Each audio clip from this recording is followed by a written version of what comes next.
Assalamualaikum warahmatullahi wabarakatuh. Let me introduce my team. I am from Group H. My name is Sandra Desmianti as moderator and speaker 2.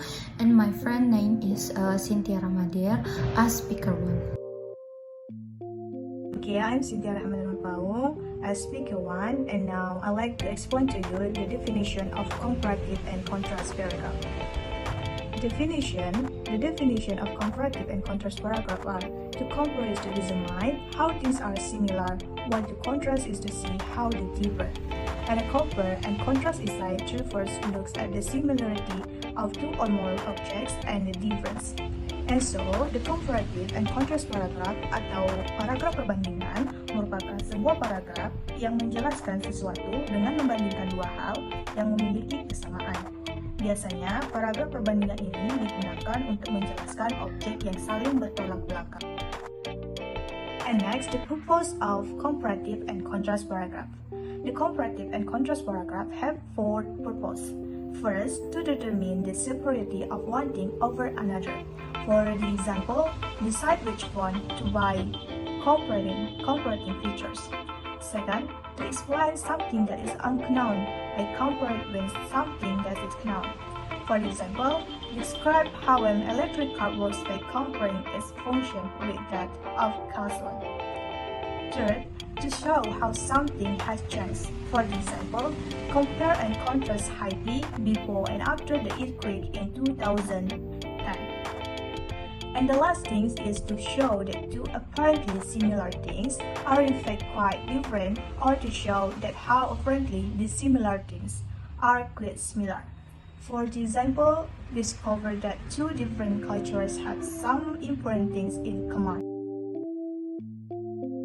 How to write it? There are two styles we can adapt. First one is pattern A and pattern B. Pattern A is point by point. You support and explain your thesis statement by discussing each point of comparison or contrast with switching back and forth between subjects. In this example, we need to make a contrast explanation about Honda then Toyota. Refers to three aspects.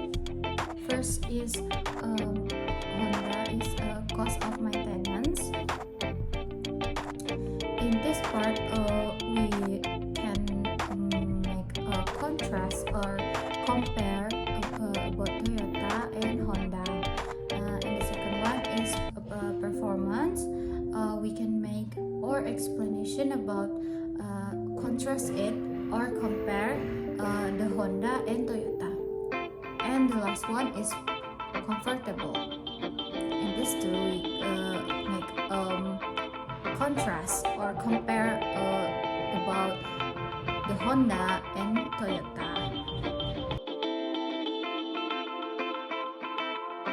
Okay, we move to the second style of comparative and contrast essay.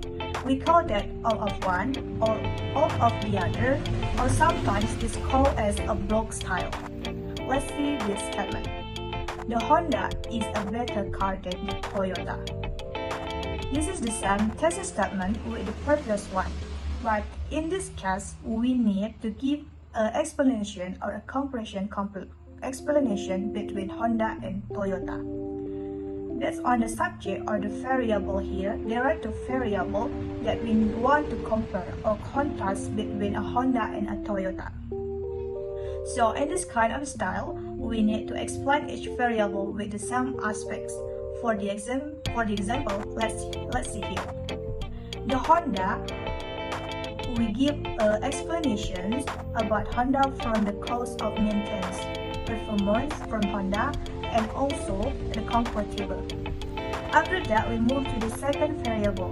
This is the Toyota car. We also explain the comparative of the contrast explanation. Okay, the last section is transition signals. Here we need to know the transition signals that you can use in comparative or contrast essay. Let's take a look. For the to compare the sentence connector, we can use the word are likewise, similarly, equally, In the same way, and for the clause connector, we can use and, whose, not only, but also neither, nor, just as, and etc. And for the contrast transition signals, we can use words like however, in contrast in, or by comparison. On the other hand, and for the clause connectors, we can use the word like but, whereas, while, and etc. You can look at this example about compare and contrast.